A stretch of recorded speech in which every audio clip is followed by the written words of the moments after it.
बोलिए सदगुरु महाराज की जय, सच्चे दरबार की जय। आज हम दिव्य ज्योति जागृति संस्थान की मासिक पत्रिका अखंड ज्ञान से साप्ताहिक सत्संग प्रस्तुत करते हैं और परम पावन आशुतोष महाराज जी से प्रेरित है।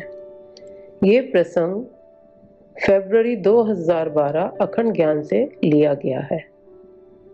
आज का विषय है अरबा ज्यों का त्यों, कुनबा डूबा क्यों।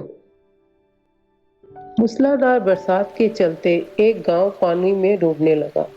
इसीलिए उस गांव में बसने वाले लोगों ने किसी सुरक्षित स्थान पर कूच करने का निर्णय किया। कूच करने वालों में एक गणितज्ञ बाबू भी शामिल थे। वे महाशय भी अपने बड़े से कुटुंब के साथ दूसरे किसी स्थान पर जा रहे थे। रास्ते में नदी पड़ी, लेकिन नदी में उतरने से पहले उनके गणित भरे दिमाग में एक विचार ने खटखटाया, सो वे तुरंत अपनी लाठी हाथ में उठाकर चल पड़े। जगह जगह से नदी की गहराई नापने, नदी में अलग अलग स्थानों पर लाठी की मदद से पानी का स्तर जांचा। फिर उन आंकड़ों पर अनेक प्रकार के गणित के नियम लगाए। काफी समय और दिमाग खर्च करने के बाद अंत में अरबा की मदद से उन आंकड़ों का मध्याह्न निकाला। फिर अपनी और अपने सभी कुटुंब वासियों की ऊंचाई को जोड़ा, उस पर भी अरबा लगाकर मध्यमान निकाला। जब दोनों औसत मूल्यों का आपस में तुलना की गई तो गणितज्ञ महाशय बड़ी शान से खड़े हो गए। वह इसलिए क्योंकि गणना के परिणाम उनके पक्ष में निकले थे। उनके परिवारजनों की ऊंचाई और मध्यमान नदी की गहराई के औसत से अधिक था।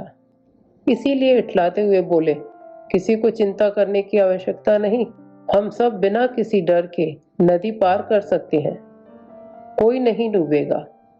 आओ सब लोग मेरे पीछे पीछे। ऐसा कहकर महोदय जी नदी में उतर गए।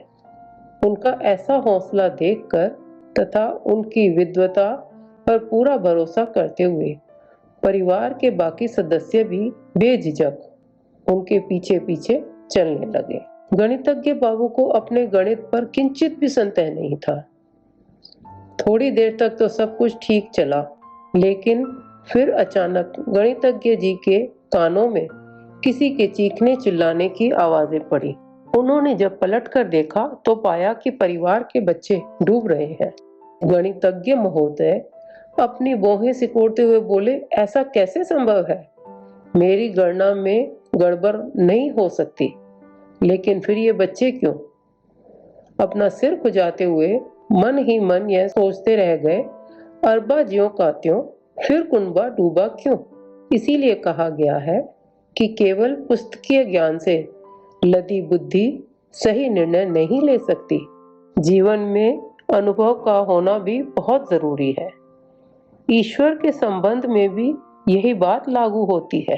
अक्सर बहुत से लोग अनेक वेद शास्त्र ग्रंथ इत्यादि पढ़कर खुद को ईश्वर का बहुत बड़ा भक्त मानने लगते हैं।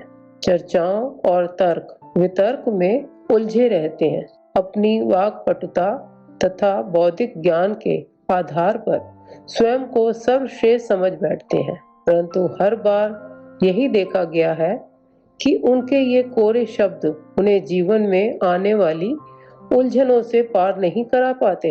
और सबसे बड़ी बात तो यह है कि केवल विद्वता और शास्त्रीय ज्ञान से भव सागर पार नहीं किया जा सकता। जो ऐसा करने का सोचेगा वह खुद भी डूबेगा और अपने पर आश्रित लोगों को भी ले डूबेगा। इस तरह के और अधिक लेख पढ़ने के लिए हमारी मासिक पत्रिका अखंड ज्ञान 3 भाषाओं अंग्रेजी, हिंदी, पंजाबी में उपलब्ध है। आप विवरण में उल्लिखित लिंक पर क्लिक करके पत्रिका की सदस्यता ले सकते हैं।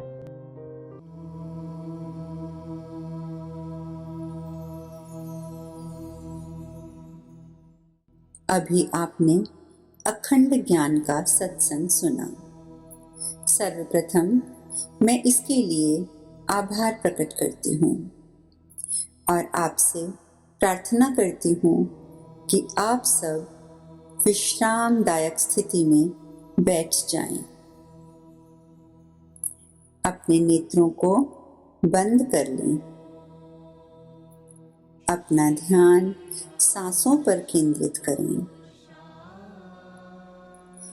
एक लंबी गहरी सांस पेट तक भरें। कुछ क्षण रोकें और अब पेट को अंदर खींचते हुए सांस को बाहर छोड़ दें। इस प्रकार इन आती जाती सांसों के द्वारा आप शांति के महत्वपूर्ण क्षणों का पूर्ण आनंद लें और इसके साथ साथ विचार करें कि अखंड ज्ञान से आपने आज जो सत्संग सुना है उसकी शिक्षा को आप किस प्रकार अपने जीवन में उतार सकते हैं।